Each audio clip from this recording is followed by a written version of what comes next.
afternoon. This is Chair Haggerty calling the order for the month of June meeting for the El Paso Community College Board of Trustees. The teleconference audio can be accessed by dialing toll-free number 1-855-797-9485. Enter the access code 145-501-0905.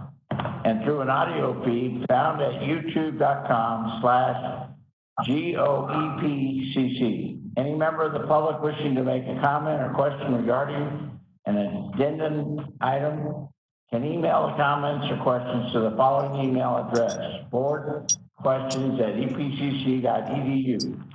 All backup and related materials for the meeting can be accessed at the following link: epcc.edu/administration/board of trustees. Item number 1.1, I call this meeting to order. Item 1.2, Pam, please call the roll.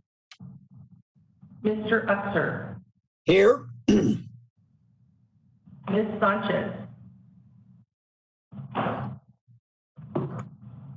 Ms. Sanchez. Ms. Sanchez. Mrs. Robles. Present. Ms. Nájera. Present. Present. Dr. Graham.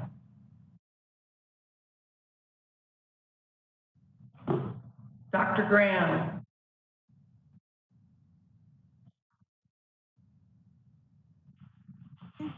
Dr. Graham, are you on the line? Yes. Mr. Haggerty. Here. We have a quorum, so we're going to go to 1.4, approval of the minutes. Go ahead and read it, Pam, please.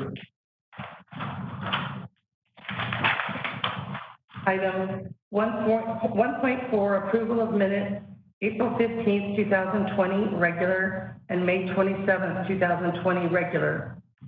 Belen Robles, I move that we approve the minutes for April 15th, 2020 and May 27th, 2020. This is Bonnie Nájera, second. Any questions? Pull the board to the pen. Mr. Uxer.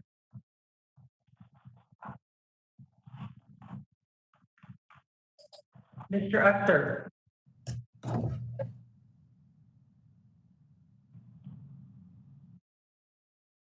Mr. Uxer. Aye. Ms. Sanchez. Mrs. Robles. Aye. Ms. Nájera. Aye. Ms. Ian. Aye. Dr. Graham. Aye. Mr. Haggerty. Aye. 1.5. I want to welcome all members and guests to our meeting. Do we have any correspondence? Open forum. I do not have any items for open forum. I do have items for 1.7.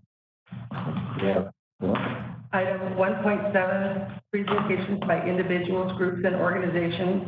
Optional written report submitted by the President of the Classified Staff Association, the Professional Staff Association, the Faculty Association, and the Student Government Association will be read at this time. The first report that I'm going to read is from the President of the Student Government Association, Mr. Alex Rodriguez. Mr. Rodriguez states, I want to thank everyone for their hard work and effort over the last couple of months. The transition and efforts I have heard from my student peers have been very positive throughout the last couple of months.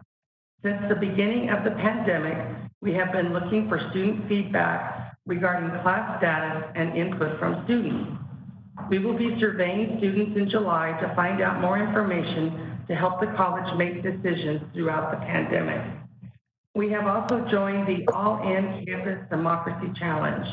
The challenge encourages higher education institutions to help students form the habits of active and informed citizenship. This commitment will carry over to our next Student Government Association. Last, we want to invite all of you to our SOC online ceremony on July 29th, 2020 at 1 p.m. We will recognize students and clubs on their hard work and efforts throughout the year. We will forward you information on how to access the ceremony, and we would love for you to be there. Thank you, Alex Rodriguez, Student Government President. The second report is from Rebecca Bell, the President of the Faculty Association. If there was ever a year when the cliche winds of change could apply, it has been the year 2020. Many of our long-standing assumptions and practices have been utterly upended in the face of unrelenting change. In light of this, there has been great concern from EPCC faculty about the future. The greatest of these recently have been how to approach the fall semester. On behalf of my organization, we would like to express our deep appreciation for the decision to focus on safety and allow for remote instruction in the fall. We understand this comes with challenges, and we wholeheartedly embrace those. EPCC faculty are now being trained, examining data from the spring, assisting with and attending webinars, and generally upgrading our skills related to technology and the delivery of remote learning. Those efforts are driven by a soul-felt commitment to communication, engagement, and look creatively at ways to seek a vital sense of connection. We are passionate teachers, and we have chosen this level of instruction because we truly care for and desire to connect with our students. It is our joy to share this journey with them.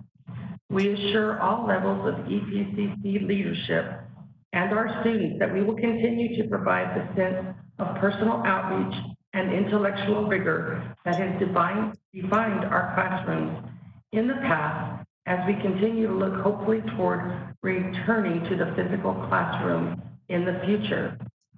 Interestingly, changes of COVID are only a part of the winds that continue to blow.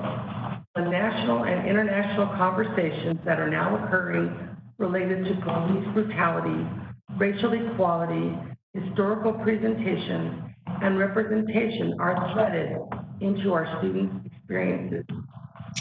As we see one generation rise to assume leadership from their predecessors, it begs consideration for how to engage in conversations with our students.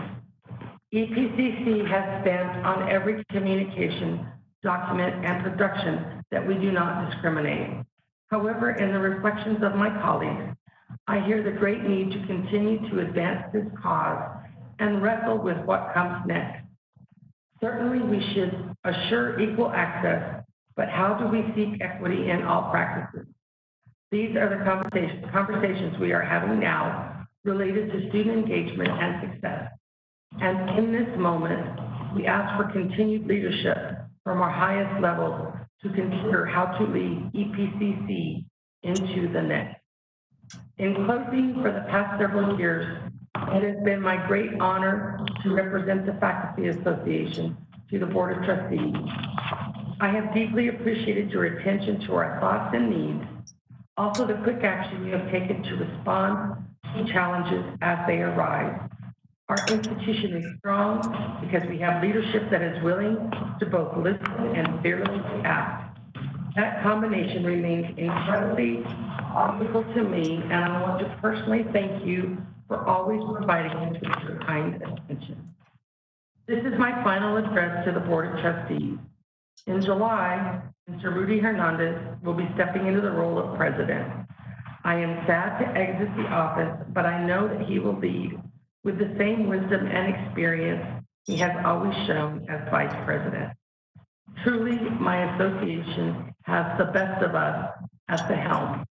In exiting, I will look forward to finding new projects and ways to contribute to EPCC while I step back for a moment to understand how to help my children navigate remote learning in the fall.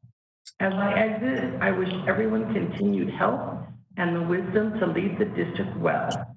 May the winds that are prevalent now drive our ship to safer harbors and new places of discovery. It has been an honor to address the board. Rebecca Bell.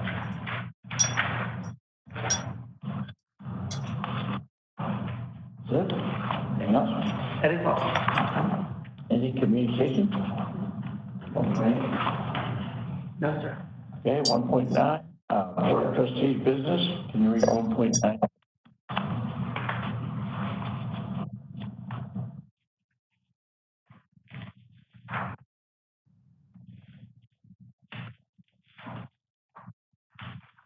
Item 1.9, Board of Trustee business. Item 1.9.1, discussion and take possible action of physical plant improvement in the Department of Maintenance. Make a motion to move this item to after executive session. Second. Billy. Poll the board, please. Sir. Aye. Ms. Sanchez. Aye. Mrs. Robles. Aye. Ms. Nahara. Aye. Ms. Pena. Aye. Dr. Graham. Aye. Mr. Haggerty. Aye. Item 1.9.2, discussion and take possible action to accept the resignation of Officer Brandon LaPointe, EPCC Police Department. Do I hear a motion? Table. I make a motion that we table this item. Second, this is Bonnie Nahera. Any discussion? Mr. Uxer.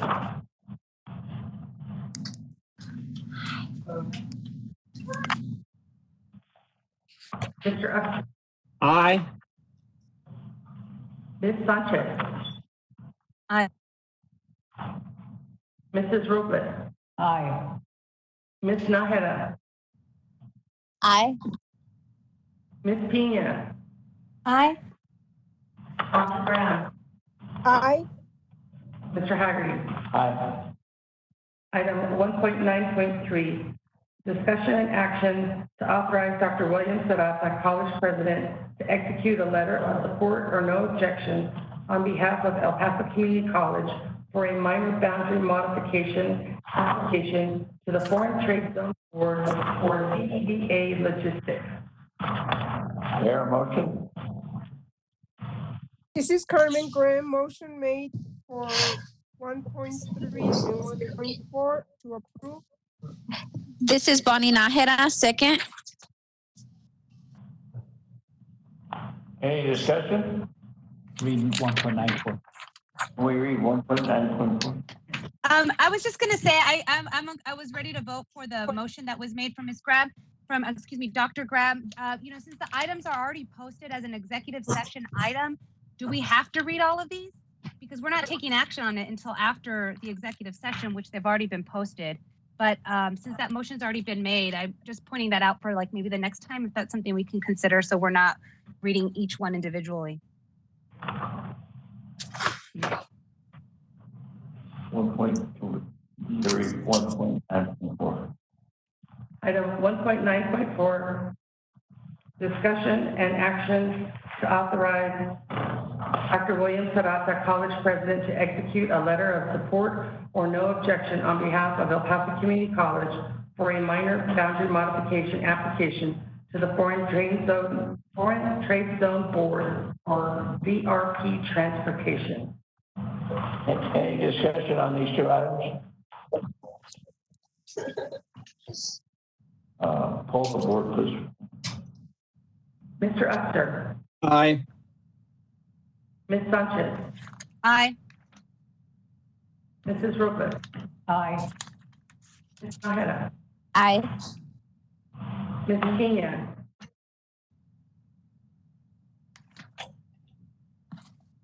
Ms. Pena.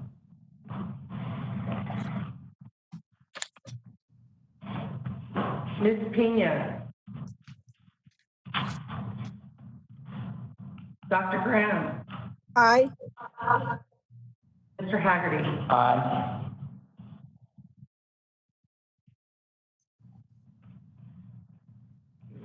So item 1.9.5, 1.9.6, 1.9.7, and 1.9.8 and 1.9.9 are all executive session items. All of this.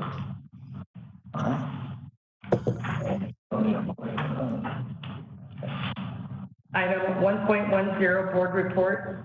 Item 1.10.1, treasurer's report, May 31st, 2020. No action is necessary.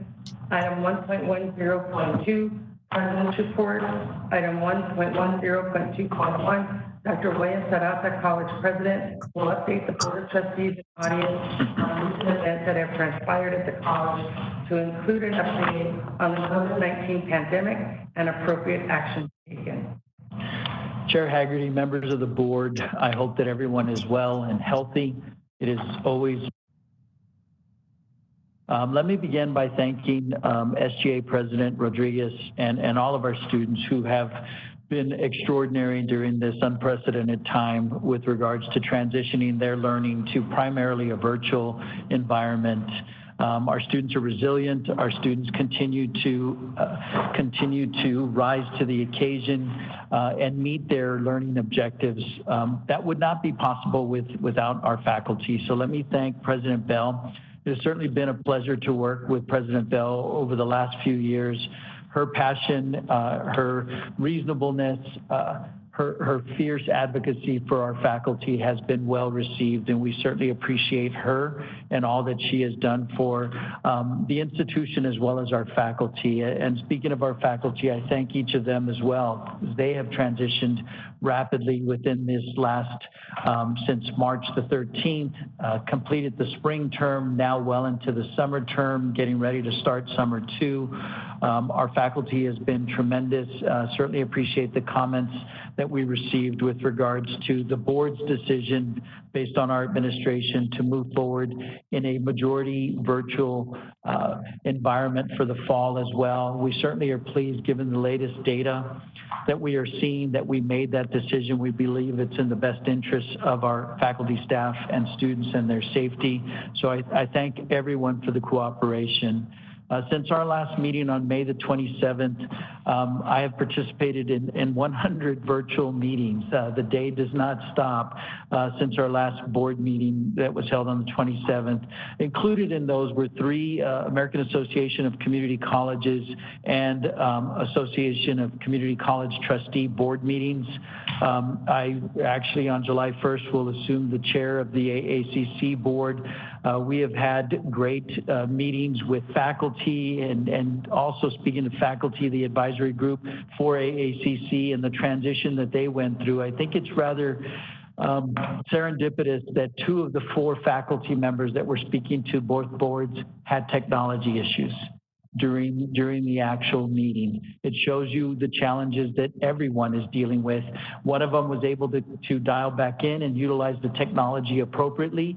One actually had to switch to a phone because the technology and the bandwidth in their respective areas was just not working. So it shows us, and Dr. Iron and her team, as well as Mr. Smith and all of the instructional folks, the great work that they're doing to ensure that we provide to our students the kind of technology resources and that we're able to facilitate that for them to the extent possible. We continue to work on that. We continue to utilize CARES Act dollars to prep for the infrastructure needs that we understand will be there for the fall semester as we look to the fall semester being the largest enrollment of all of our terms. In addition, I participated in 17 statewide meetings with the Texas Association of Community Colleges. Included in those were 4 COVID-19 meetings that the 50 CEOs meet on a regular basis to review the challenges, to work with the coordinating board, who was present on every call. Deputy Commissioner Ray Martinez is on each of those respective calls, as well as many of the coordinating board leadership. We did hold an additional campus restart meeting. Dr. Millicent Valek, the president of Brazosport College, chairs that, and I serve on that committee as well, reviewing what each of us are looking at implementing for the fall term. Ms. Shaughnessy and I participated on 2 different CEO, CFO meetings as we look forward to, we understand will be most likely cuts. One of our meetings was attended, one of the TAC meetings, our very own representative, Vice Chair Dr. Gonzalez attended as a member of the LBB, as a member of the Powerful Appropriations Committee, and as a member of the Public Education Committee, providing insight to the leadership, to TAC, on what we should be looking at for the next session, how we can be able to advocate on what we're looking forward to. Yesterday on our TAC meeting, we had Speaker of the House, Dennis Bonnen, who addressed us, who provided his insights. And I must say that he went off somewhat on a tangent, but that was very well received. He spent the first 10 to 15 minutes of his comments indicating he cannot understand how anyone would not wear a mask in today's environment. The Speaker of the House, Dennis Bonnen, and that everyone who speaks to freedom and rights should know that by wearing a mask, you're protecting your freedom and your rights because you're protecting your livelihood. It was refreshing to hear Speaker Bonnen speak to that. He was adamant about it, that everyone needs to be wearing masks in this day and time. In addition, we held 4 300,000 by 300 by 300. Those are 300,000 jobs in 300 days that the 50 community colleges are working on as a group to be able to increase, reskill, and upskill many of the over 2 million Texans who are currently unemployed, to be able to move that quickly. We also held 5, Ms. Bell's comments were well received as well in light of what we're dealing with at this time, the civil unrest that we're dealing with, and the blatant racism that we see. We had 5 CE-only candid conversations with the organization to be able to bring some of these to the forefront on what we're attempting to do in our respective campuses, what we're trying to do for the state as a whole to ensure that everyone realizes that our campuses are welcome environments for all, that we believe in equal opportunities for all, and that we're trying to educate all citizens of our respective communities, all residents of our respective communities. The cabinet and I have met 6 different times since our last board meeting. We're using a variety of methods and venues. So today we're doing a WebEx meeting. The cabinet and I meet on Microsoft Teams. The CEO meetings are on Zoom. The ACCT meetings are also on Zoom. So I've gotten rather familiar with each of the respective platforms that are out there. We continue to work very closely with our sister university. We held 3 different meetings with UTEP, the Collaborative for Academic Excellence meeting, as well as prep calls for those respective meetings. I've also participated in 4 Texas Higher Education Coordinating Board transfer work group meetings, one right before this meeting, where there are 5 community college representatives, 5 university representatives appointed by the Commissioner of Higher Ed to put forth recommendations by the July, or at least preliminary recommendations by the July coordinating board meeting, and then in October have the coordinating board review those recommendations and make a final recommendation, whether approving our call for action to increase the number of students who transfer to facilitate that process and to ensure that our students are able to transfer without any loss of, mitigating loss of credit in that transfer process. I was fortunate to be invited and serve on an Achieving the Dream panel webinar and serve as a panelist for adaptive capacity building during this time of COVID-19. Dr. Karen Stout and I were joined by other colleagues on that panel national webinar that was broadcast, and was very fortunate. In addition, yesterday I was one of 6 community college presidents that was invited to participate in a video conference with Secretary of Education DeVos, Undersecretary Diane Jones, and Assistant Secretary for Post-Secondary Education Bob Jones. The invitation on behalf of Education Secretary Betsy DeVos and her higher education leadership team You're invited to participate in a video conference call to discuss how community colleges are managing enrollment during and after the national emergency. Our goal is to strengthen our relationship with our stakeholders during this uncertain time. We want to hear what is happening on your campus and how we can best support community colleges throughout this challenging time. Certainly was a privilege for me to represent El Paso Community College on that webinar with the Secretary of Education and her respective team. On June the 10th, El Paso Community College hosted the 4th annual dual credit convening. This year it was done through a virtual platform. The convening is an opportunity for newly credentialed dual credit and early college high school faculty to learn about the college, understand the significant responsibility of delivering college courses for dual credit, and to connect with their disciplines. The event was well attended. We had 35 teachers from 6 school districts, including Canutillo, Clint, El Paso, Fabens, Socorro, and Isleta. Special thanks to Ms. Sue Selk, our dual credit instructional coordinator, and the Office of the Dean of Dual Credit and Early College High Schools, Dean Badillo, who helped organize the event. Breakout sessions were led by EPCC's Dr. Amber Archuleta Lucero, Michelle Conklin, Glenda Hill, Dr. Jose Pacheco Lucero, Dr. Silvia Pellegrino, Art Valdespino, and Jorge Valenzuela. Many, many thanks for all of them for the hard work and be able to transition into this virtual environment as well.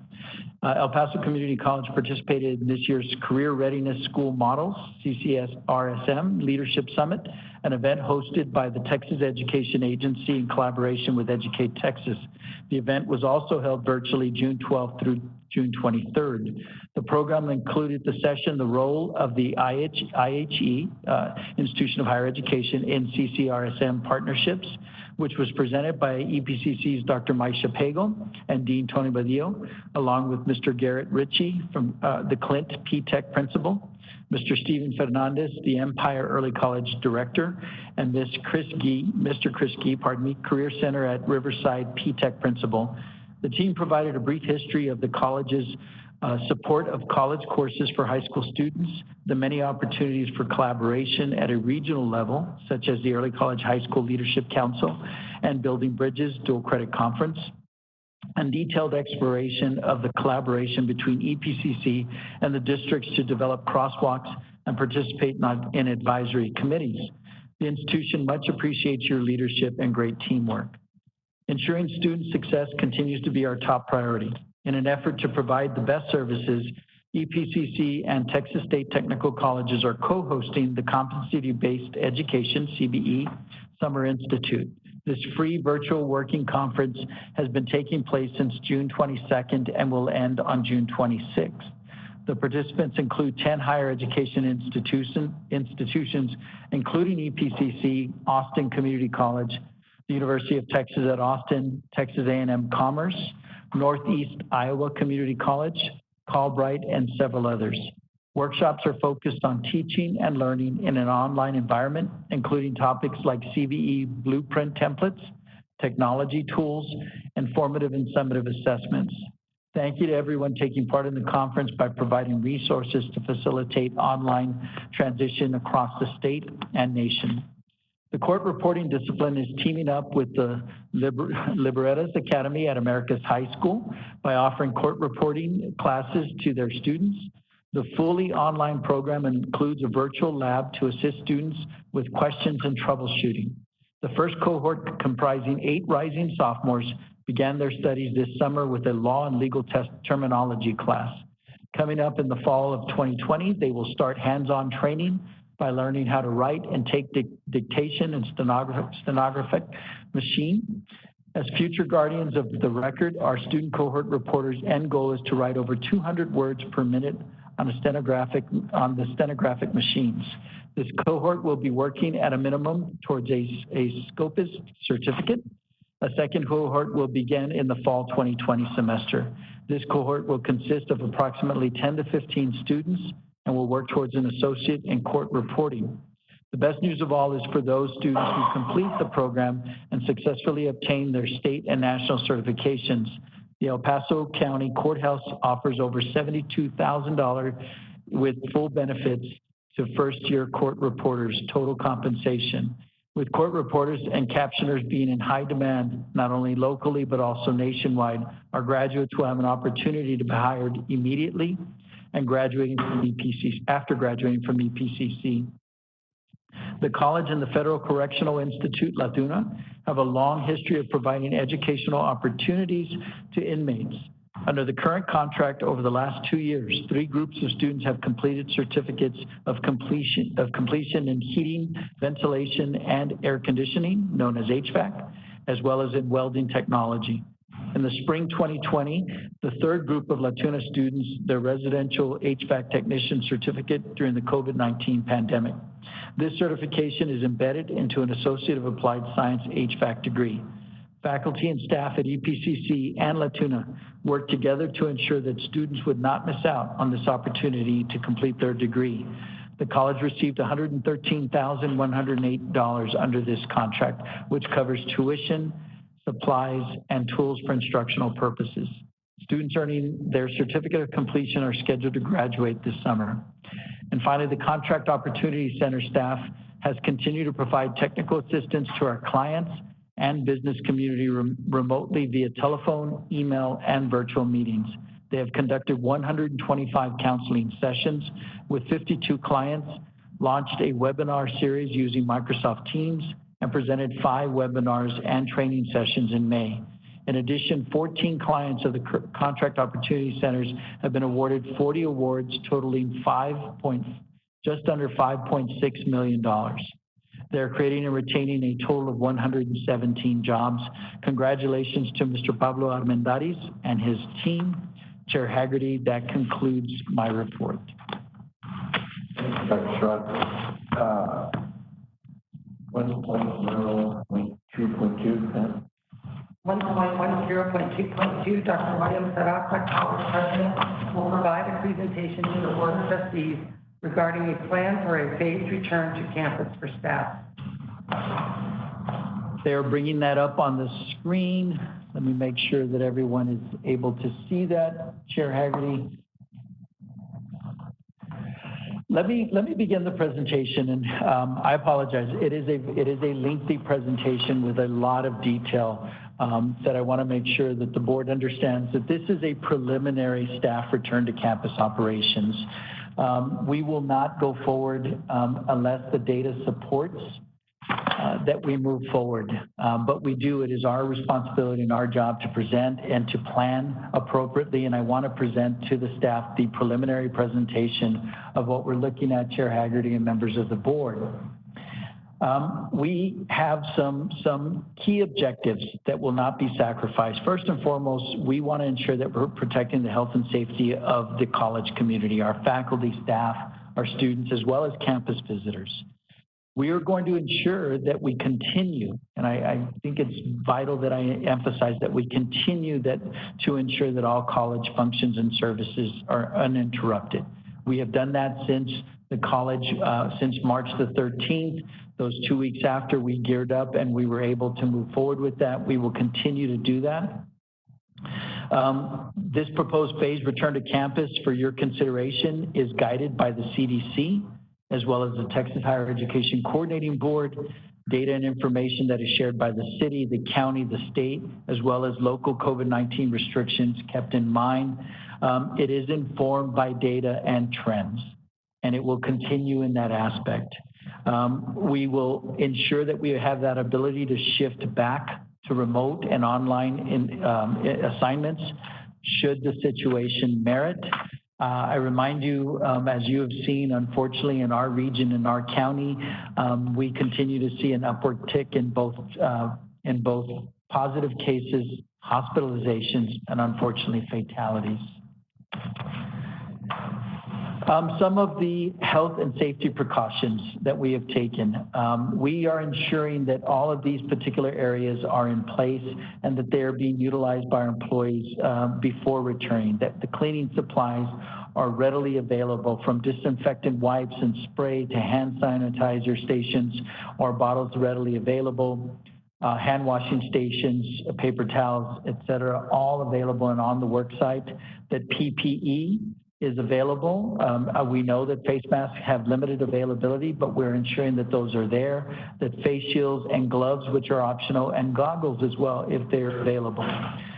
We are taking environmental precautions on areas of the institution. Mr. Lobato and his team continue to move forward in this direction of adding plexiglass shields where needed, plastic barriers, that we utilize 6-foot spacing in common areas, as well as in offices, restricted access to designated restrooms, and that there's always a common area in our common areas. Equipment for cleaning and disinfection is readily available.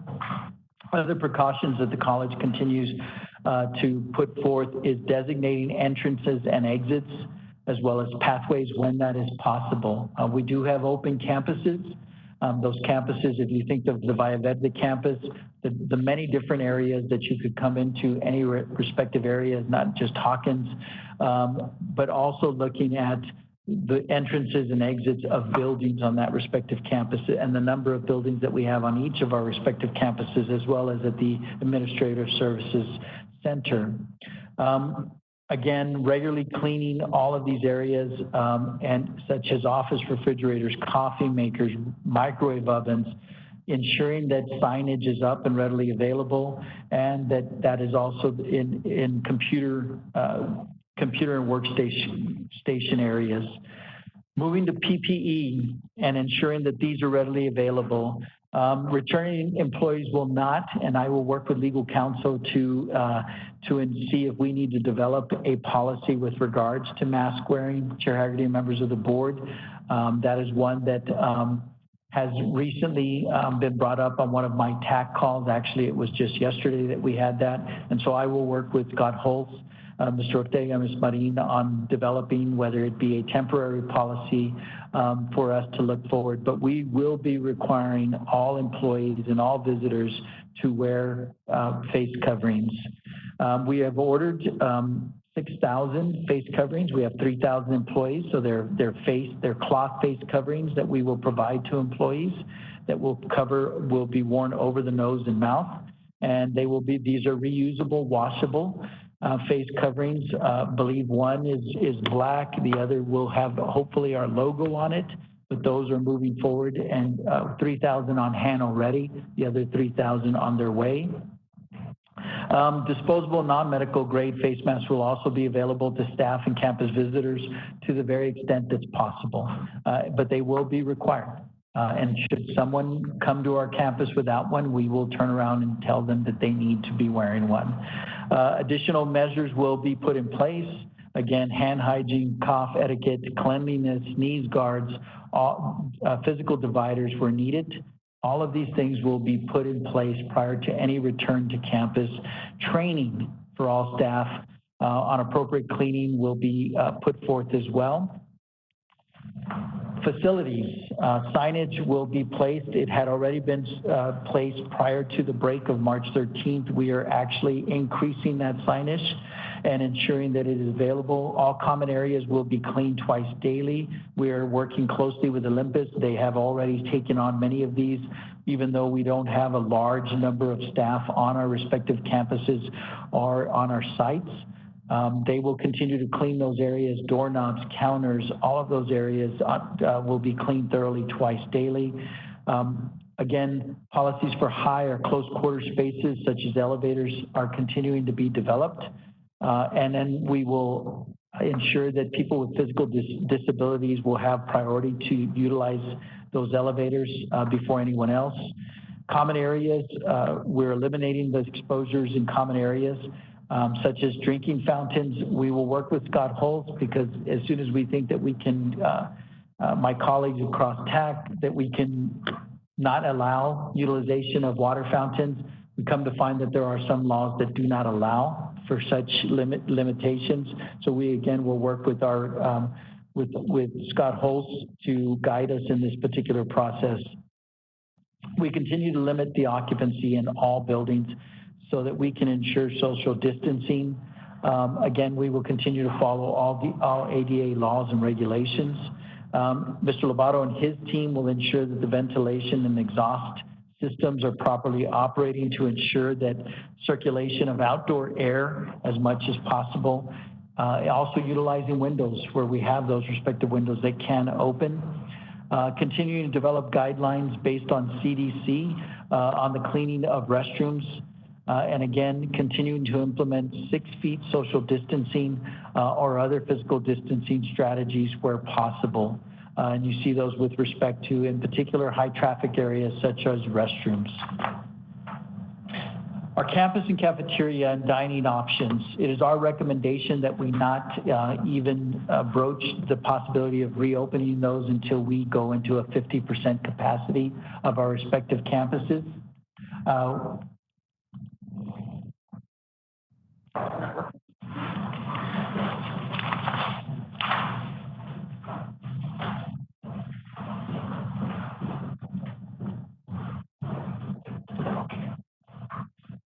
I'm making sure that our slide continues to move forward. My apologies.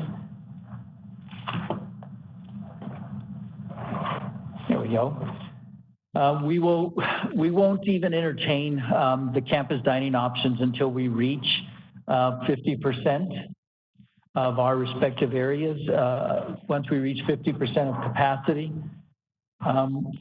we are looking at considering a bagged takeout meal options at every meal. Obviously, cleaning and disinfecting frequently touched surfaces throughout the workday. Requiring that all diners wear face masks except while actually dining. Limiting the number of individuals that are in any of our cafeterias at a single time to ensure that they're adhering to those physical distancing, the CDC guidelines. Access control will be implemented. Again, the physical spaced floor markers for waiting lines outside of the facility will be implemented prior to opening. And again, these will not, our recommendation is these not be open until we reach a minimum of 50% capacity of a return of employees to our respective campuses. We will eliminate buffet-style self-serve food or beverage stations and replace those with staff-served stations. There will not be any sharing of dishes, drinking glasses, cups, or eating utensils either. Our employees that are unsure about returning to college sites, we have provided the resources available to them through CDC. There's specific populations that are higher at risk. So we've provided those, and we will continue to do training with our respective staffs. They should communicate those concerns. We will ensure that they are aware, and we'll communicate those concerns with their supervisors. Continuing forward, I think we have to absolutely ensure, and I want the board to know that even though we have draft and we have draft dates on here as well, before we go forward with any return to campus, even up to the 25%, which is phase 1, we would have to see the city and county achieving a 14-day downward trajectory. We have not seen that in any significant period of time. In particular, over the last 2 weeks, we have seen an upward tick. And so initially, this plan actually had a date of June 29th. We have changed that plan accordingly, and you'll see that as I go forward with that. We will continue to use sources to track that from the state of Texas as well as for the city of El Paso. Those links are there. Those same guidelines will be used for any transition for any phase that's listed in this plan. If we see a spike or a rapid increase in the number of cases, the college reserves the right to revert back to the previous staffing levels during any of these particular transitions. A definition, I will not read it. I know that you have it in your screen, and we will ensure that hard copies will be provided to the board. Again, this is a fluid plan, but obviously our essential employees, those are being determined and designated by supervisors. We have high risk. That is a period of time when the community has not sustained that trajectory that we're looking for.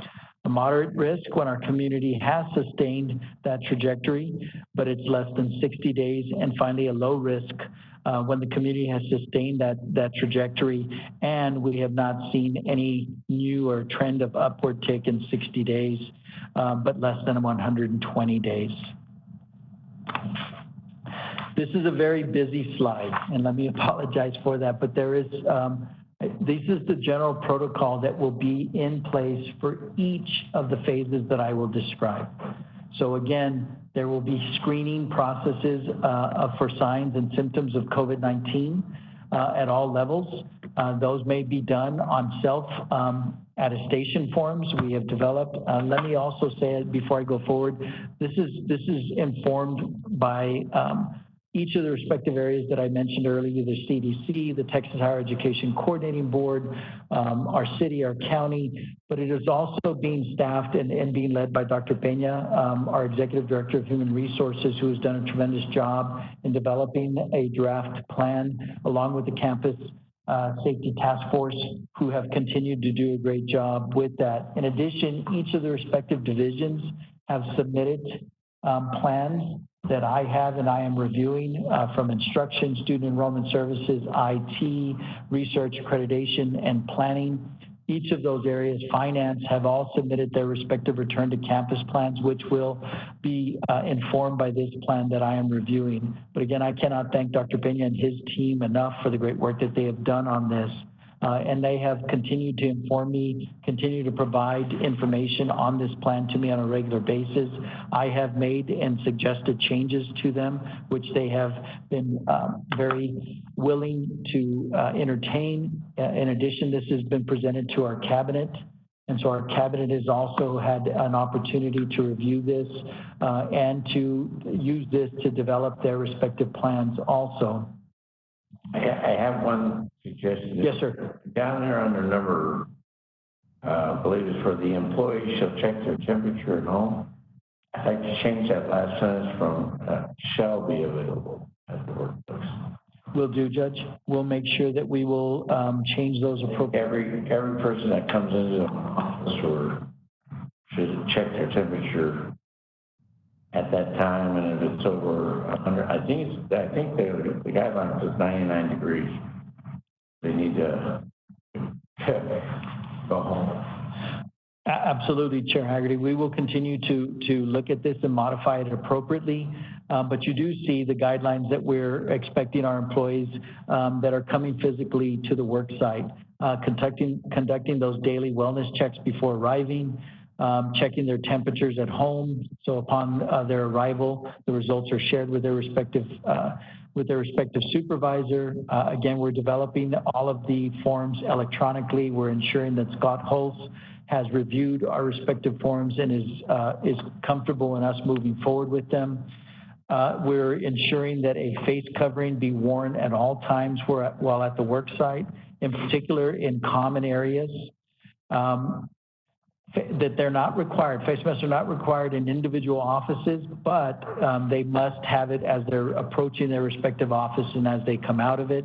Shared offices, obviously, they must be worn, in particular if we cannot adhere to those 6 feet of distancing.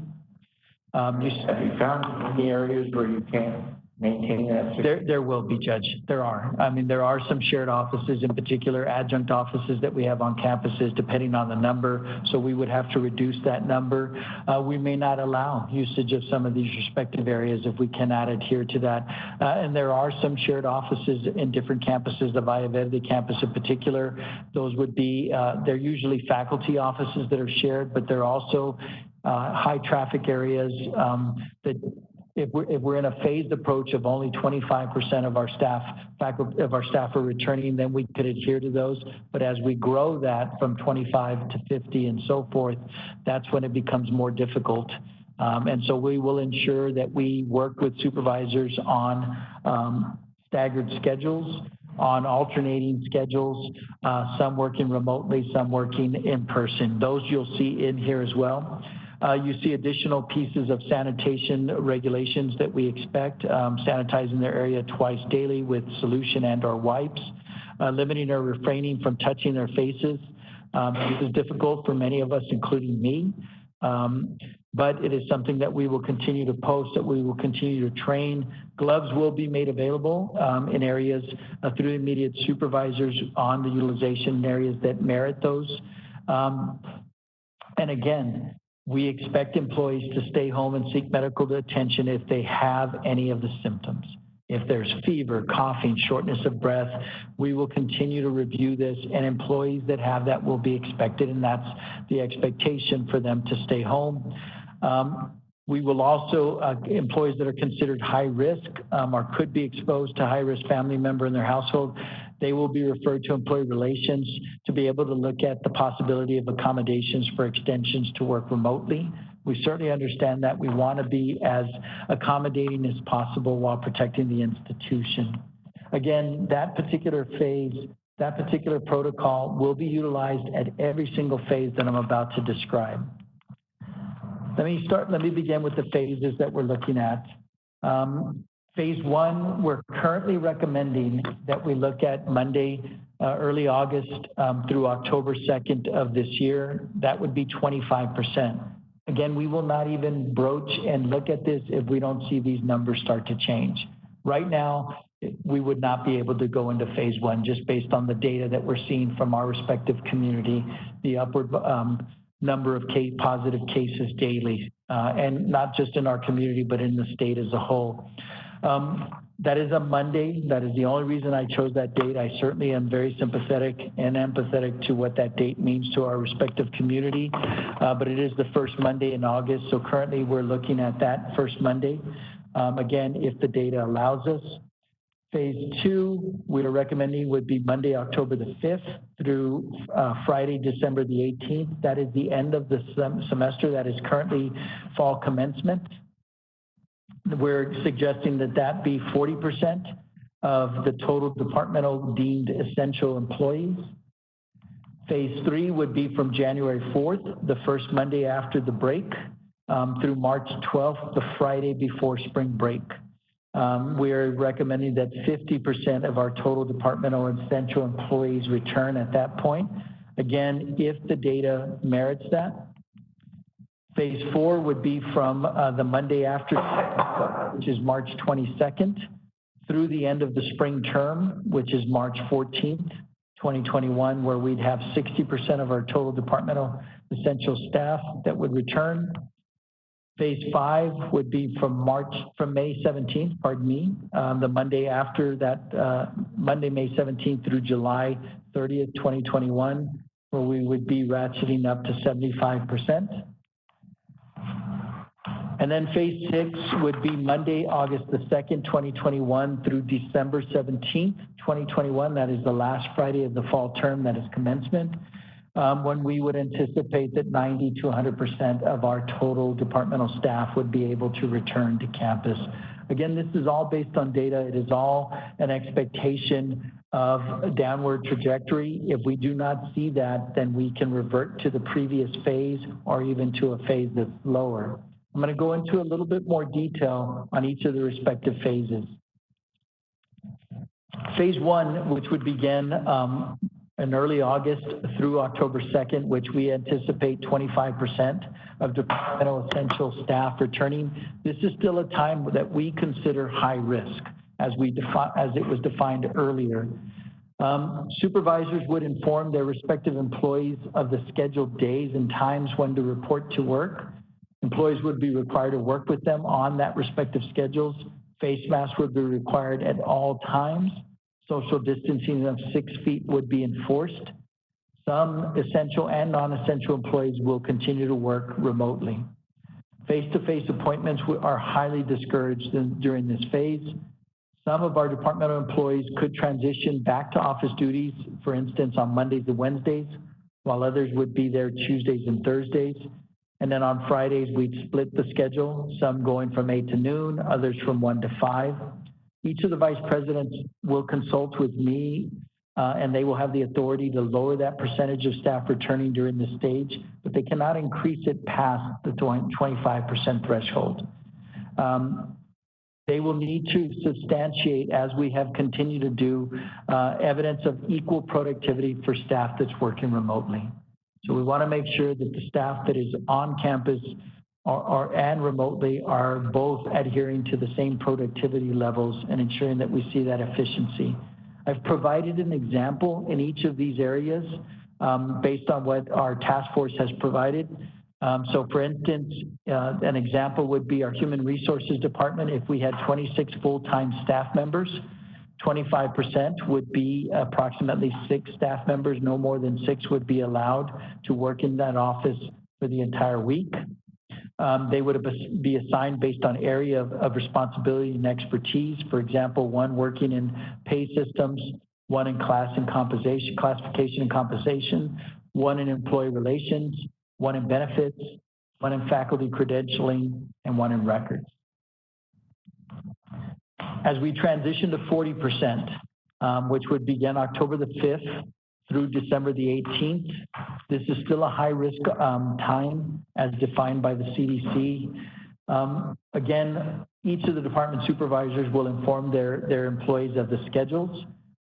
They will work with those employees on the schedule. Staggered shifts and days will continue to be required. Face masks continue and social distancing continues. And we will continue to allow some of our employees to continue to work from home. Again, we will continue to move forward, and they will consult, each of the respective cabinet members will consult with me on these stages, on the percentage, and on their authority to look at a lower percentage, but they cannot look at a higher percentage than 40%. And they will continue to show that evidence that the productivity, both from on campus as well as virtually, are equal to the greatest extent. An example of this would be a department that serves many of our campuses. So we have some departments that are only here at the ASC or only on 1 campus. We have several of our departments that are represented throughout the district. So if a department serves multiple campuses and has a total of 18 employees that are spread through those 5 campuses, the head of the department would be able to bring back 5 full-time and part-time employees. So that's up to 8 employees, and they would be scattered through each of the 5 campuses. As the percentage of essential employees on campus increases based on internal and external factors, then that number can rise. We are fortunate that some of these departments work at each of the 5 campuses. That allows us to ensure that we're adhering to that social distancing as well. As we move to half, or 50% of our departmental essential and non-essential employees returning to campus, we are now looking at a moderate risk. That is our hope that by this time, by January the 4th of 2021 through March 12th, that we're in a moderate risk, that the number of cases continue to fall. Again, they will be working with, supervisors will work with their respective reports and employees in their areas. Again, we are still adhering to staggered shifts and days. Face masks don't change, and the 6 feet of social distancing does not change. Those were both required at all times, and they will be enforced. We will continue to allow non-essential employees to work from home. And again, the vice presidents and the cabinet members will work directly with me on their respective plans, looking at the respective threshold. Again, being able to lower that and having authority to lower that in consultation with me, but not to increase beyond the 50%. Another example that we've included for this particular area, a department that theoretically has 7 employees and is using the former scenario at 25%, 2 full-time and part-time employees can come back. At 40%, we're up to 3, and at this scenario, we're up to 4. Coming back again, with consultation with their respective department head and administrator. As we transition, and we're hopeful that the data continues to be at moderate risk, the Monday after spring break, which would be March 22nd of 2021, through the end of the spring term, that we're up to 60% of what we deem essential and non-essential staff members. Again, working with their respective supervisors, staggered shifts will continue to be implemented. Face mask and social distancing is continued to be required at this level. And again, the vice presidents have authority to review their respective areas in consultation with me to ensure that they are not beyond the 60% threshold. Another example, I will not go through each of the respective examples, but we wanted to lay out to the board what it would look like, where we're looking at these respective areas. And again, for the board's understanding, the Office of Admissions is going to have an office at each of the respective campuses, as does financial aid, as do our counselors. but there are some offices, for instance, Human Resources, that will only be here at the Administrative Services Center. So we wanted to provide examples of what we were looking at in this particular area. So 20 employees, we would be able to have 12 employees that could return. We would still be looking at staggered days and schedules so that these can be rotated on these particular areas. So it's not just these 12 employees have to come in and the other 8 stay remotely. We'd be transitioning and having schedules where all 20, if potentially, but no more than 60% of them on any of our campuses or any of our offices at one time.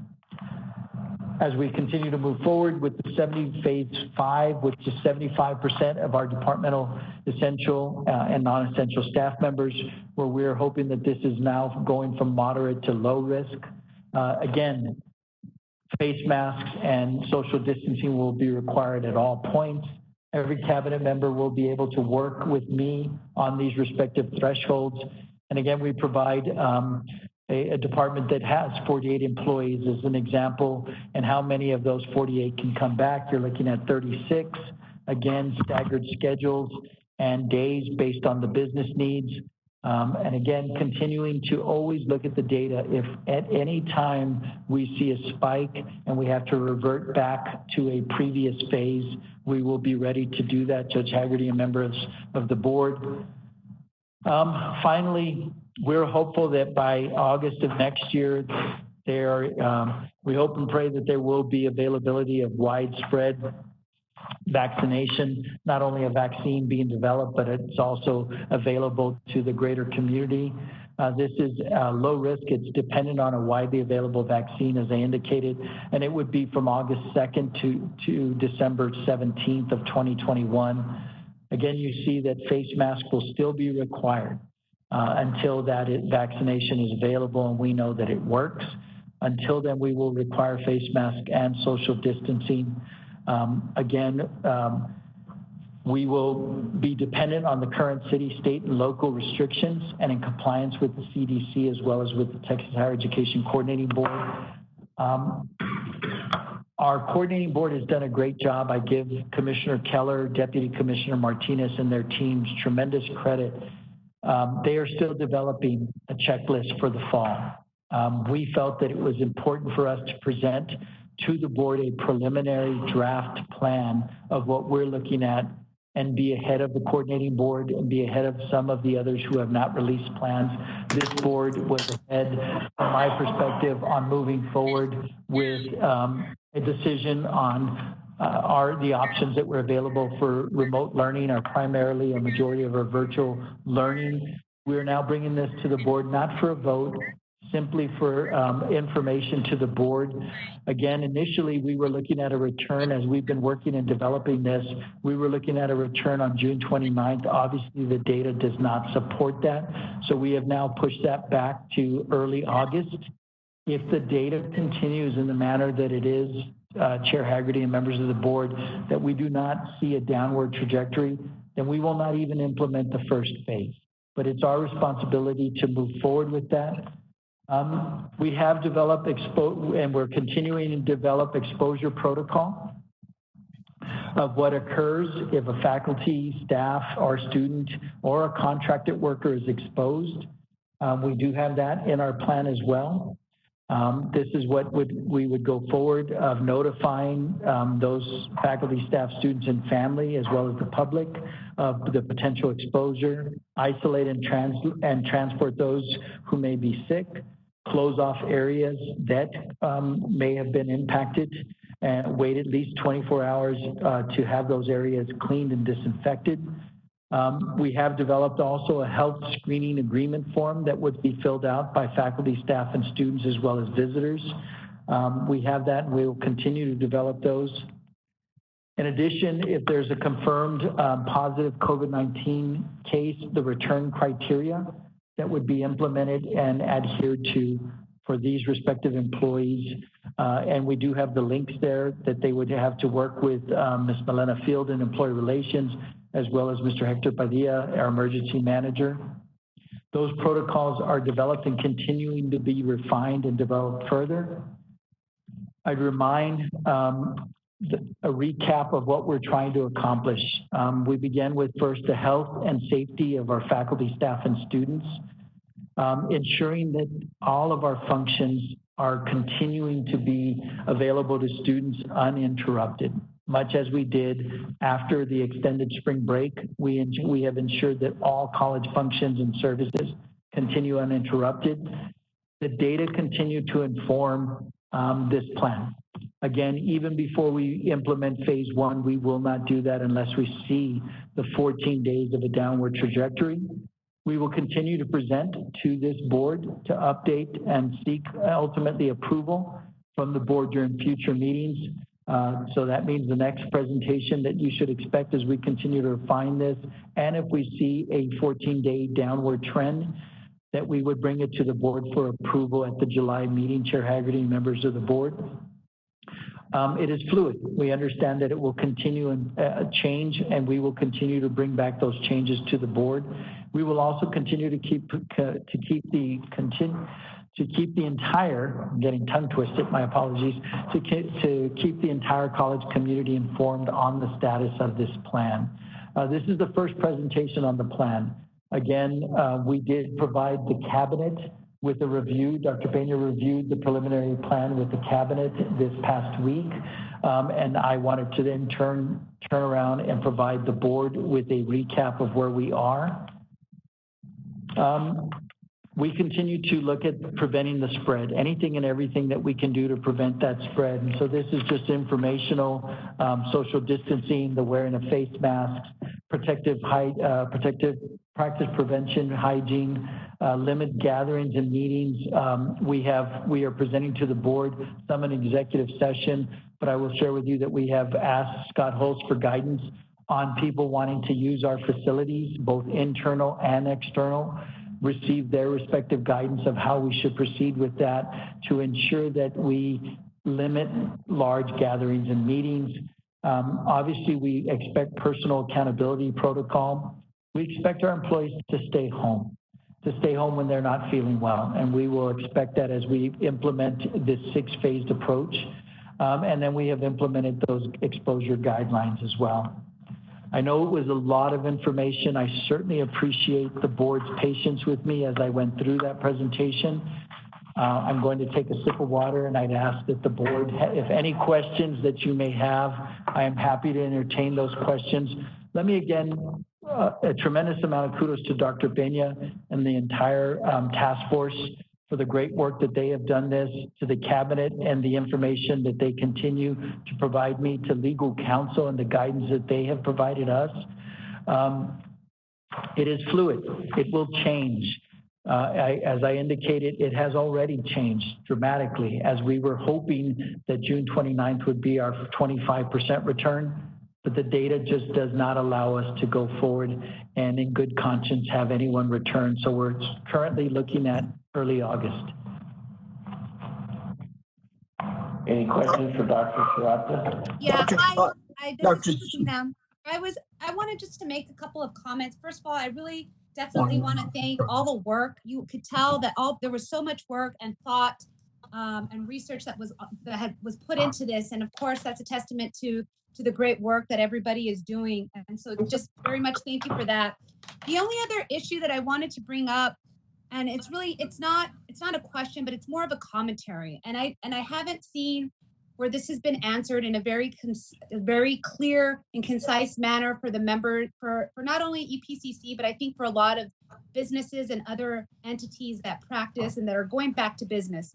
Because there's this idea of like, let's go back to work, it's fine, let's get there. And we're talking about a 14-day trajectory, we're talking about the data, but from what I understand, and I look at this stuff pretty frequently and I review it pretty frequently, is that I don't think that, unless somebody can give me this picture, I don't think that there is really clear guidance and clear information that has been provided out to truly say that at this point, it is absolutely safe to return at the 25, 50, 75%. And the reason that I say that is because, and I'm just looking at the El Paso community, is that we're very different and we're very unique, I think, in my opinion, compared to other other counties and other jurisdictions throughout Texas and even in the region. You're talking about a community, one, that has Juarez, Mexico, right across the border there. You have Las Cruces, New Mexico. And so you have a lot of individuals that go in and out of this community. And so when you're talking about, you know, the numbers and the assessment and the data, quite frankly, that information has not really been collected, I think, in a meaningful and clear way. We still don't know what those clear numbers are from our region. And so I get very nervous and I get very hesitant when we say and we rely on that information, because I'm not sure if that's really what's painting the full picture to make that safe assumption.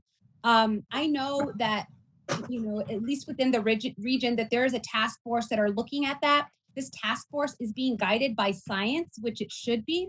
I think part of that equation, and I'm not sure how much we can be involved in those conversations, Dr. Serrato, or if you've had the opportunity, but looking at, okay, we are an institution of higher education. These are our demographics. This is who we know comes to the campus. And so what is meaningful return to work practices, or what's meaningful guidance and guidelines, knowing the very specific information that we know of our demographics for this college, and maybe not just all the institutions, but maybe it needs to break down for each one of the campuses, because each one of those campuses may have different factors or circumstances that may affect it. And so all that to say is that I think that this is a great start, and it definitely puts us, as you said, ahead of the curve. So when there are some guidelines at maybe the state level, we can follow through with that. My commentary is only to say that I would hope that maybe there's an opportunity to look at it really from more of a specific campus level, more of a specific EPCC level, and more at a regional level, so that we can ensure that really we are able to say that this data matches up with the demographics that we serve. But again, I mean, I think this plan is great. It's well thought of. I just want to make sure that we can continue those conversations on what we're relying on as we move forward, and especially in light of the fact that the numbers have been terrible, not only in the state, but in this area for the past several weeks, and that there's really not a plan as we move forward into this, quite frankly, on a statewide level, and quite frankly, at a national level. And so I just want to make sure that to the extent that we can be guided by our own ability to check that or to ask those questions, that we continue to do so. Thank you. Thank you, Ms. Sanchez. And we will make sure to review that as you indicate.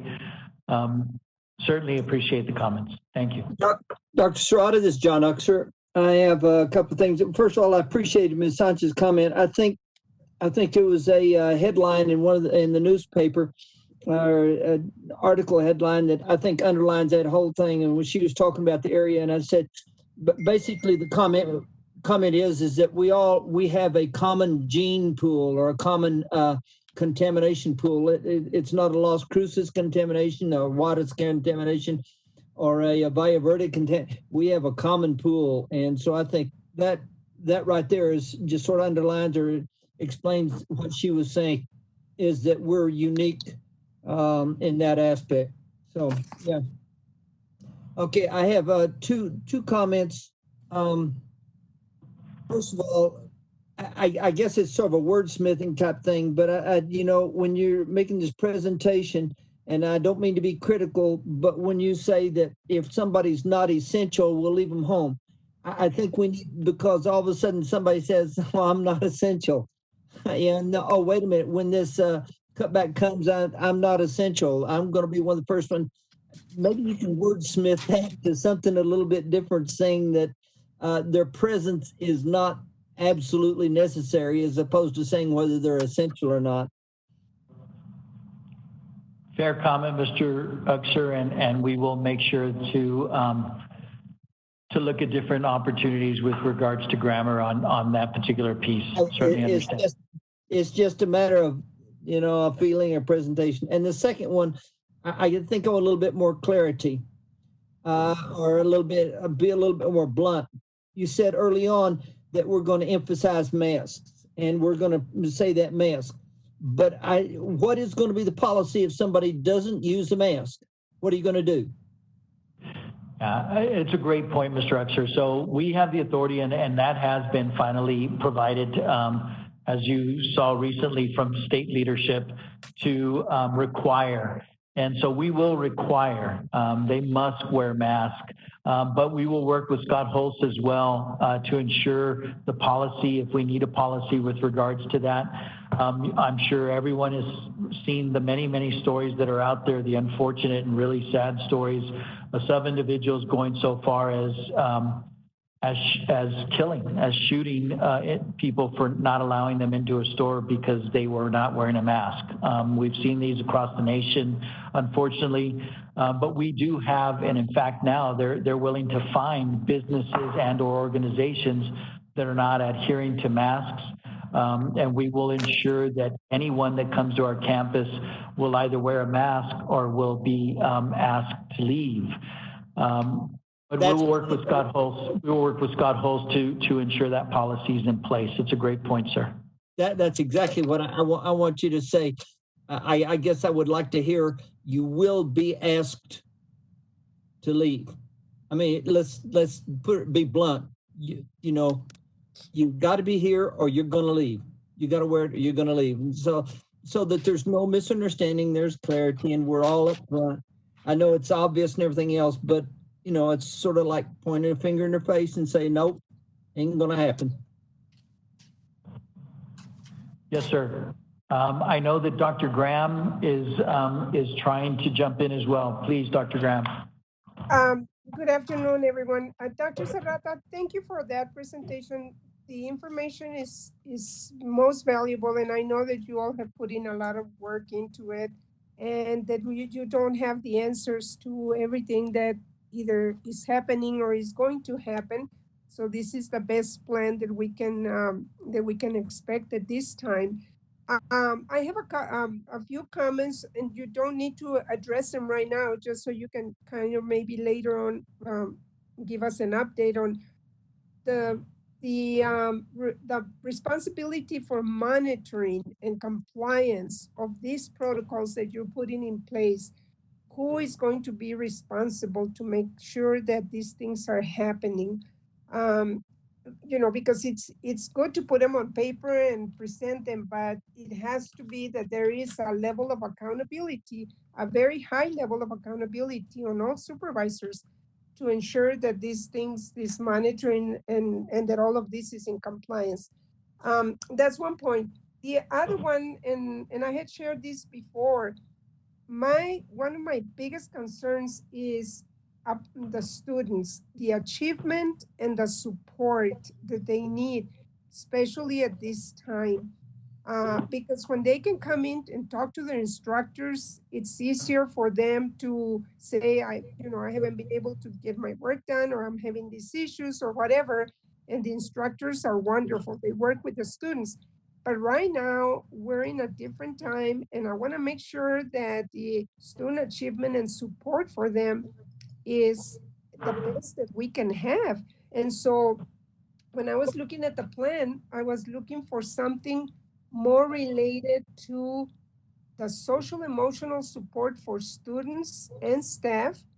And the other area that's of great concern to me, and I shared this with you before, is that we've got to be able to deliver exceptional customer service right now.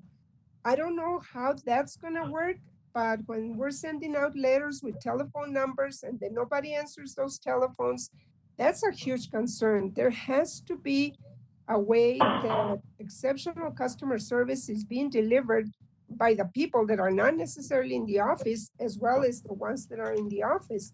So I don't know, if that was discussed and what the plan will be. Again, I don't need to know about it right now, but I do want us to kind of have a focus on the students and their achievement and their emotional support, as well as the emotional support for staff. And then that we don't take our eye off the recruitment, because that's another area that's going to suffer if we don't stay focused like you were during the summer. But those are just my comments on this. Other than that, I know that the plan continues to evolve, and it is very fluid, but it is a good plan. And thank you for that. Thank you, Dr. Graham. And we will follow up with each of the areas that you mentioned. They're vitally important. We need to ensure that, and we will continue to move forward on each of those. I think they're areas we continue to refine and continue to find ways to monitor to ensure each of those respective areas. Thank you, Dr. Graham. Yes. Any other questions for Dr. Sarasa?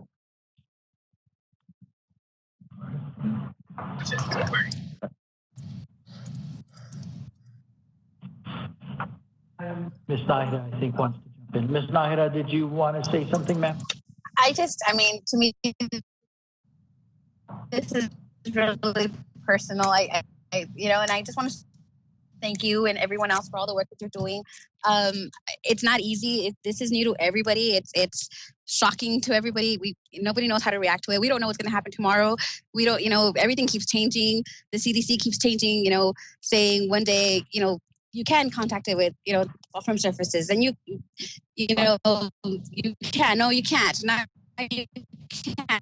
It's just, it's very confusing. So I really appreciate everything you and your whole staff is doing to try to keep everyone safe. Thank you, Ms. Nahida. Our thoughts and prayers remain with you and your family, and we will continue to work hard to make sure that that's the number one priority for us, is to do our best to ensure the safety and security of our faculty, staff, and students. Rata, I have one more question. Yes, Dr. Graham. Just wanted to know, was there any plan about the labs? I know that we have students that are gonna need tutorials and assistance.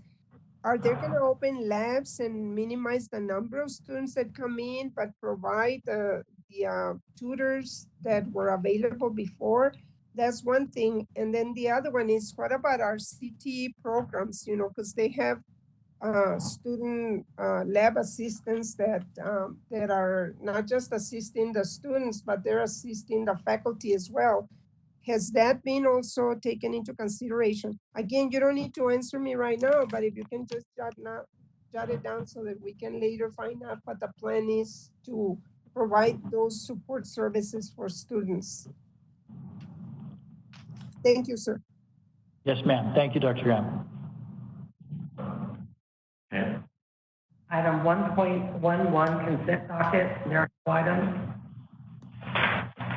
Item 2.0, administration. Item 2.1.1, the following policy is presented for second reading and final approval.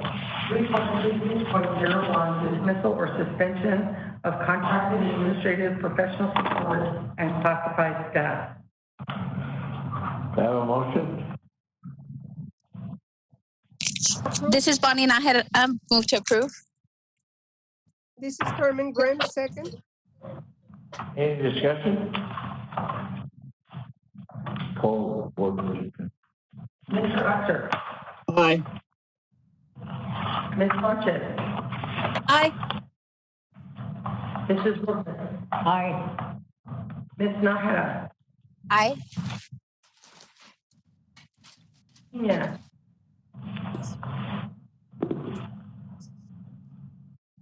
Ms. Pena. Aye. Dr. Graham. Aye. Mr. Haggard. Aye.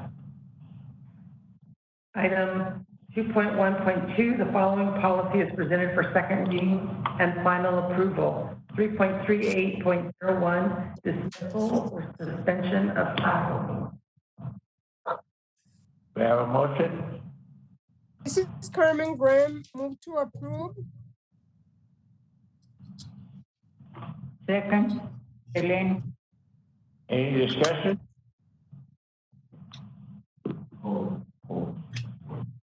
Mr. Usher. Aye. Ms. Sanchez. Aye. Mrs. Robles. Aye. Ms. Nahara.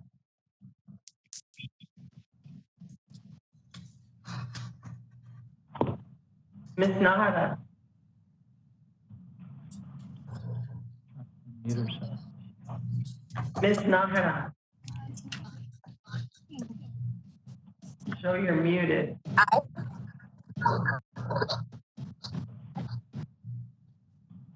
Ms. Nahara, are you there? She said aye.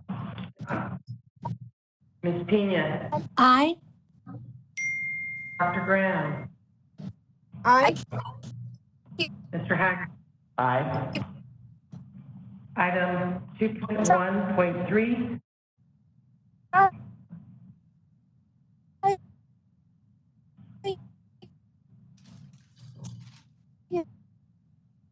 Item 2.1.3, the following policy is presented for second reading and final approval. 3.39.01, reduction in force of contracted administrative, professional support, and classified staff. This is Dr. Graham. I make a motion we approve 2.1.3, 2.1.4, 2.1.5, and 2.1.6. Second, Belen. Item 2.1.4, the following policy is presented for second reading and final approval. Item 2.1.5, the following policy is presented for second reading and final approval.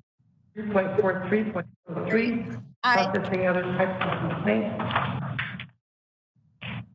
Item 2.1.6, the following policy is presented for second reading and final approval. 6.04.01, curriculum development and revision. Any discussion to any of those items? The only, this is Dr. Graham. The only discussion that I have is that I received some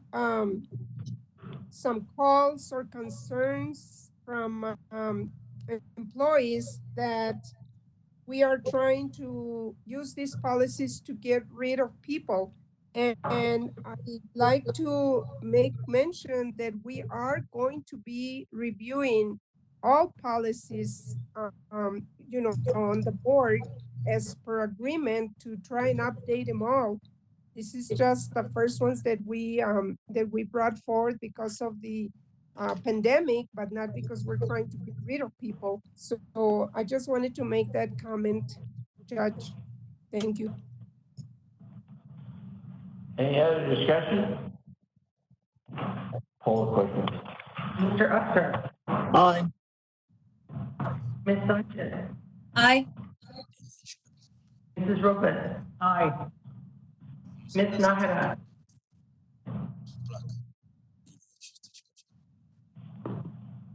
Ms. Nahara, Aye. Aye. Ms. Pena, Aye. Dr. Graham, Aye. Mr. Haggerty. Aye. Item 2.1.7, the following policy is presented for first reading. 4.06.01, investments policy, no action is necessary.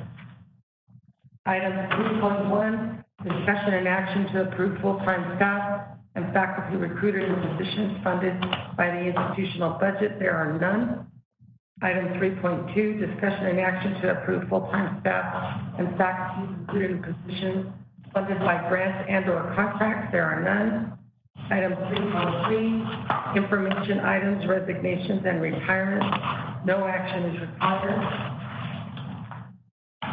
Item 4.1, discussion and action on the approval to purchase voice and video communication software maintenance from Pivot Technology Services Corporation in the amount of $432,864 for 3 years, or $144,288 per year.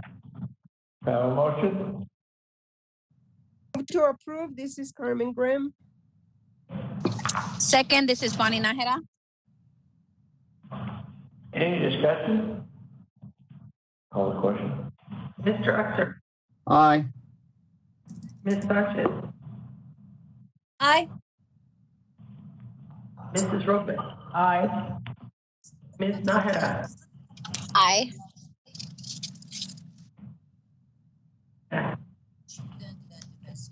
Aye. Dr. Graham, Aye. Mr. Haggerty. Aye. Item 4.2, discussion and action on the approval to purchase network hardware from Pivot Technology Services Corporation for district-wide internet services connectivity at each campus in the amount of $259,987. This is John Uxer. Move to approve 4.2 and 4.3. This This is Carmen Bonnie. Graham, I second. Need one of you to say second. Second, Belinda. Any discussion? Item 4.3, discussion and action on the approval to purchase network hardware from Pivot Technology Services Corporation. Sorry.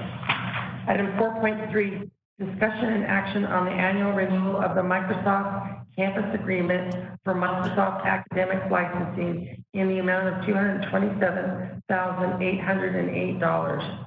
Any discussion on these two items?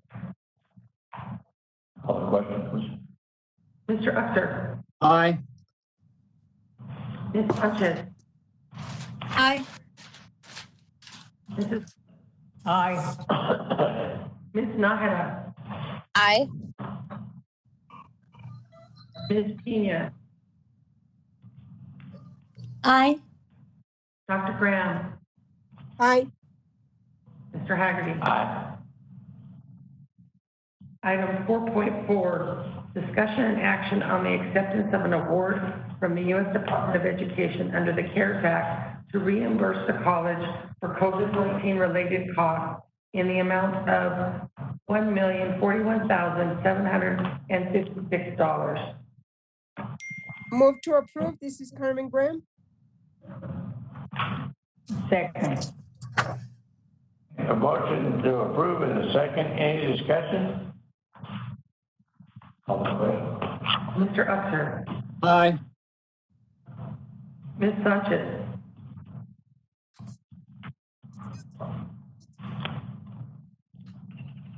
Ms. Sanchez, Aye. Mrs. Robles, Aye. Ms. Nájera, Aye. Pena, Aye. Dr. Graham, Aye. Mr. Haggerty. Aye.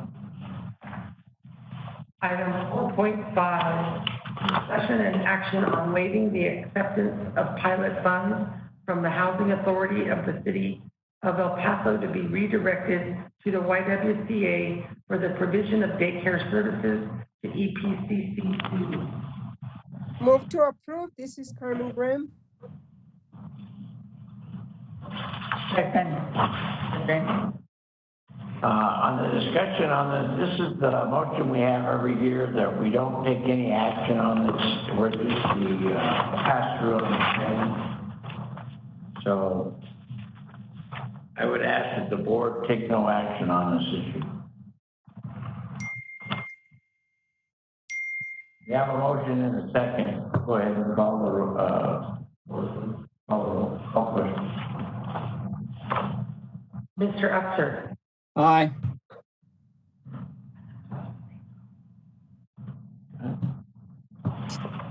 Ms. Sanchez,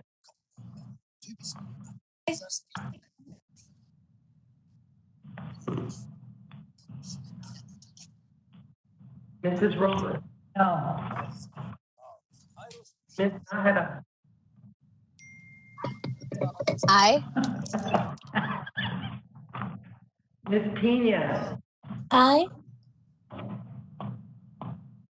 Dr. Graham, I guess I'm confused. Are we taking a vote on no action? You made a motion and you had a second. We have to call the question. Again, we need to take no action on this. We're just a pass-through on this issue. Okay. Right, so if it's no action, it's no action, no? And then why are we, yeah, you're right. Like, why are we calling a If we vote? have a motion and a second, we have to call the question. What? Okay, well, all right, I don't know. So what's the We have question? we have this issue every year, when the Y comes to us for monies from this, and we always take no action on the issue. Hold on, here we go. Hold on, just a minute. So this, yes, I remember this item from last year. And so what this is waiving the acceptance of pilot funds. But what my question was last year, and it's the same question this year, is that we as the college are still accepting that grant, are we not? And then all we're doing then is passing it through to the YWCA. So shouldn't this be a motion to approve that grant? And then with the understanding that it is going to be a pass-through? And so that's my question to legal counsel. If you could please clarify. Ms. Sanchez, can you hear me?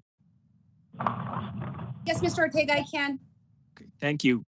You're right. Historically, what the college has done is they've waived and taken no action on this item. I believe historically what the college has done is they've treated this as a consent agenda item. Last year, as you'll recall, you brought up the issue whether the college should, as opposed to taking no action, whether there should be some type of action where the college merely waives the acceptance of the pilot funds. I think both items, whether we take no action or if we vote in terms of waiving the acceptance, it accomplishes the same result. These are not monies that will be accepted or collected by the college. The college is in effect acting as a pass-through entity, never accepting the monies. The monies, in fact, go directly to the YWCA for the provision of daycare services. Okay, that makes sense to me, Francisco. That makes sense to me. And so, okay, if you're saying that we're not accepting it, then that I understand that. Okay. And my vote still stands then. So does mine. I guess my vote is aye. I just wanted clarity on what we were voting on. Dr. Graham, we discuss this every year. We get a grant every year for the Y, and we're supposed to take no action on this issue. Okay, so maybe doing next double year duty. we can Hold have on. a little, maybe next So year we can have a little note on there that it doesn't need a vote. It does. Well, but you made a motion and you had a second. So why don't you just? I would assume legal counsel can she Withdraw. withdraw her motion and we.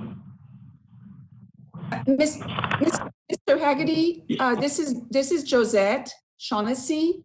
I just wanted to clarify that this year, because there was some confusion last year in terms of what the board was voting on. There's confusion every year. I understand, but what I just wanted to clarify that we changed the way we are wording the motion, and if Mr. Ortega can clarify this further, but we changed this to actually help the board make the decision on basically waiving the acceptance. If you're waiving it, if you're approving this item, then the motion says that it will be waived and then redirected to the Y. So we clarified it. So it's a different motion than in the past. It's different wording than in the past. In the past. So that passes, we are waiving the acceptance. Yes. Okay. Do you understand that, Dr. Graham? Yes, I do. It's a waiver, and my votes is yes. Okay. Yes. Motion passes. Okay, item 5.0, the physical facilities, there are none. Item 6.1, discussion and action on the acceptance of grant award from the Texas Workforce Commission, PwC, to provide training to businesses affected by COVID-19 in the amount of $287,500. This is Carmen. Second. Any discussion? Call the question. Mr. Axer. Aye.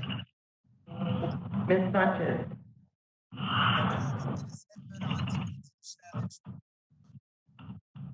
Ms. Sanchez.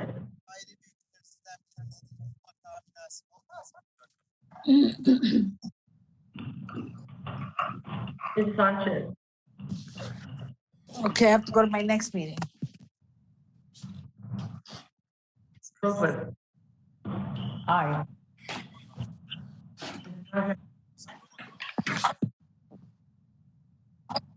Ms. Nájera. Aye. Pena. Aye.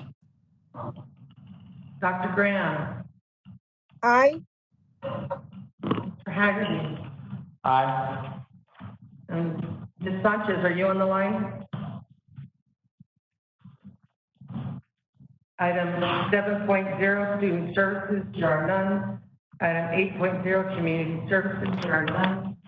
Would you like to go into executive session at this time? Yes. Are you going to give them a break, Judge? The Board of Trustees may conduct an executive or closed session pursuant to Chapter 551 of the Texas Government Code for one or more of the following reasons. Consultation with its attorney to seek or receive legal advice or consultation regarding pending or contemplated litigation or for any purpose authorized by law. Discussion about the value or transfer of real property. Discussion about a prospective gift or donation. Consideration of specific personnel matters. Discussion about security personnel or devices, or discussion of certain economic development matters. The board may also announce that it will go into executive session on any item listed on the agenda if the subject matter is permitted for a closed session by provisions of Chapter 551 of the Texas Government Code. Any vote regarding these items shall be taken in open session. Okay, we'd like to go into executive session. Let's take a 9-minute break and we'll start that meeting at 6 o'clock. Discussion with legal counsel regarding the suspension of a physical plant employee in the Department of Operations and Maintenance in accordance with Texas Government Code Section 551.074. Discussion with legal counsel regarding the proposed contract termination and resignation of Officer Brandon McCoy, EPCC Police Department, in accordance with Texas Government Code Section 551.074. Discussion with legal counsel regarding the following policies presented for second reading in accordance with Texas Government Code 3.36.01, 3.38.01, 3.39.01, 3.40.01, 3.43.03, 6.04.01. Discussion with legal counsel regarding an addendum to the release and settlement agreement between El Paso Community College and Gabriel Sacero in accordance with Texas Government Code Section 551.071. Discussion with legal counsel regarding the proposed changes to EPCC employment contract provisions for the 2020-2021 school year in accordance with Texas Government Code Section 551.071. Discussion with legal counsel regarding the method and venue for the spring 2020 commencement ceremony of El Paso Community College in light of the COVID-19 pandemic in accordance with Texas Government Code Section 551.071. Discussion with legal counsel regarding a possible agreement between El Paso Community College and the El Paso Community Foundation for the use of college facilities for the El Paso Classic Film Festival in accordance with Texas Government Code Section 551.071. Discussion with legal counsel regarding a possible agreement between El Paso Community College and El Pasoans Fighting Hunger for the use of college facilities for food distribution in accordance with Texas Government Code Section 551.071. Okay, we'll start executive session at 6 p.m.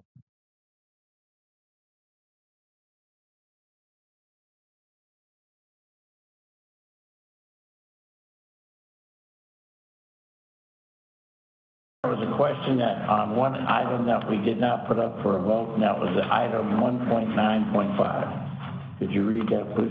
Yes, sir. Item 1.9.5, discussion and action to suspend all El Paso Community College athletic sports and sporting events for fall 2020 semester in light of COVID-19 pandemic. Do I have a motion?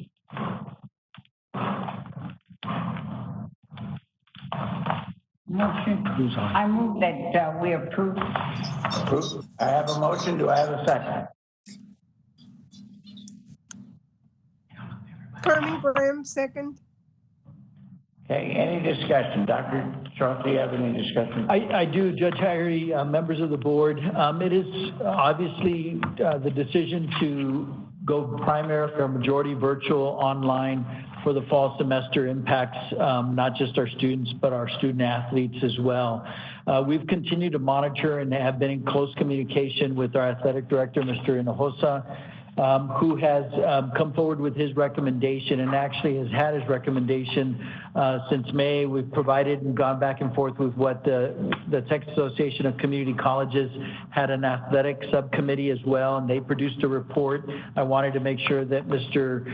Hinojosa was comfortable with that. Once the board voted on our decision, his recommendation is if we decide to go virtual in the fall or majority virtual in the fall, then his recommendation is that we suspend all sports for the fall term. He did this again. He reviewed all of the Texas Association of Community Colleges subcommittee report on athletics. He said he reviewed it all. His original recommendation has not changed. He believes that we still should recommend that suspending all sports if our institution decides not to bring students back or continues with a predominantly virtual instruction. I want to assure the board, based on my communications with Mr. Hinojosa, no impact to students. Athletic scholarships, the college will honor those scholarships. There's no impact on room and board. Travel would not be affected due to the institution's travel restriction. And students will have the ability to, the NGCAA has allowed each institution to decide what is best for them without penalty.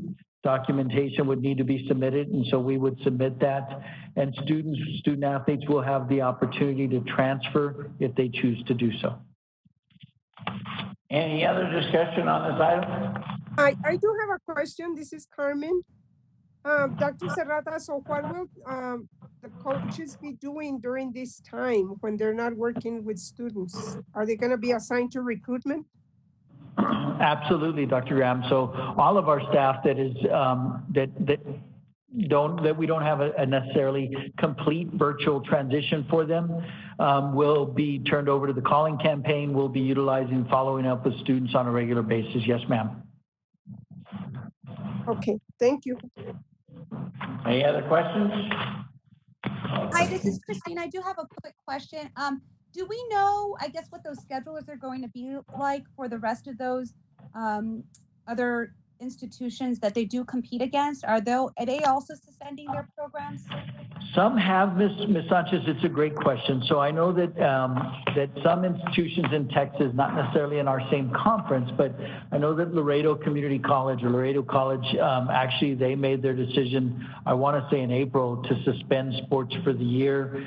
I will share with you some of my colleagues are weighing their options on some of these different sports and the cost of some of them. Some junior colleges, some community colleges still have football programs. And so some are, Maricopa just recently, and not in our state, but in Arizona, just chose to change and consider suspending sports as well. So it varies, Ms. Sanchez, across. Most of the universities are obviously maintaining their athletic programs and believe that they can go forward. They may go forward without any fans at all, but it just varies currently. It's very similar to what we're seeing across the board at the state level. This is very much an institutional decision. We're not receiving guidelines or guidance from from the conference, from the state, et cetera. Okay, thank you.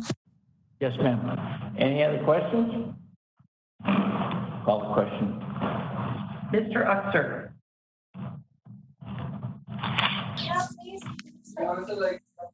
Aye.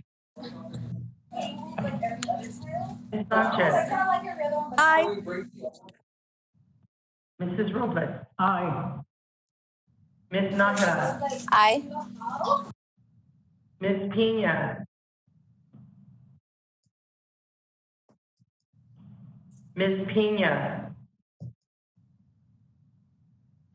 She's not online. Dr. Graham.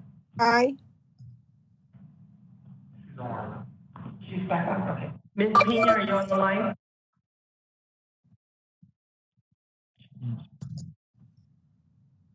Ms. Pena?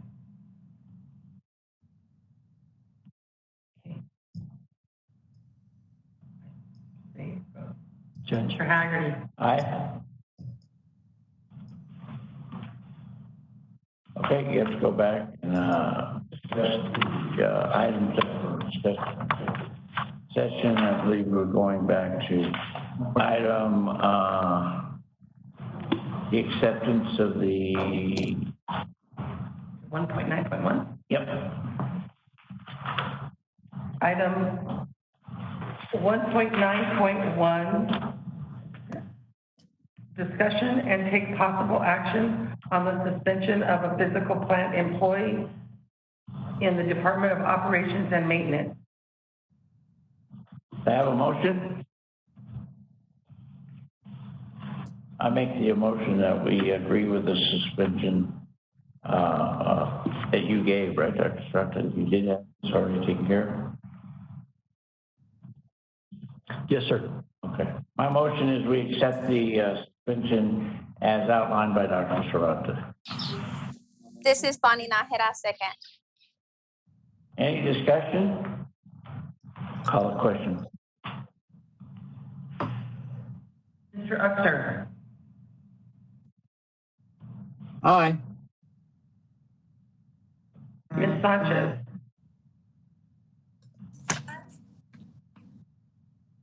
Mrs. Robles? Aye. Ms. Nájera? Aye. Ms. Pena? Aye. Dr. Graham?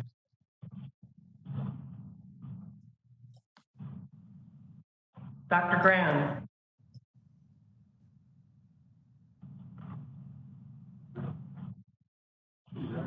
Dr. Graham, are you on the line? Yes, my answer was no. No. Mr. Haggerty? Aye. Are we going through all of them? Yep. 1.9.2. Item 1.9, discussion and take possible action to accept resignation of Officer Brandon Lapointe, EPCC police officer. EPCC Move to police approve. Second. Question on this? Call the question, please. Mr. Uxer? Aye. Ms. Sanchez? Aye. Mrs. Robles? Aye. Ms. Nájera? Aye. Ms. Pena? Aye. Dr. Graham? Aye. Mr. Haggerty? Aye. Item 1.9.6.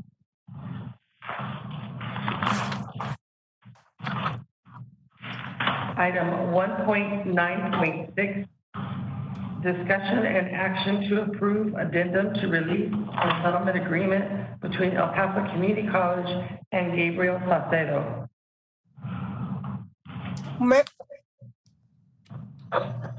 To approve. We have a motion. We have a second. Second. Any discussion? Call the question. Mr. Uxer? Aye. Ms. Sanchez? Ms. Sanchez? Aye. Mrs. Robles? Aye. Ms. Nájera? Aye. Ms. Pena? Aye. Dr. Graham? Aye. Mr. Haggerty? Aye. Item 1.9.7, discussion and action regarding the method and venue for the spring 2020 commencement ceremony of El Paso Community College in light of the COVID-19 pandemic. We have a motion. Move to approve. This is Carmen. Second the motion. Any discussion?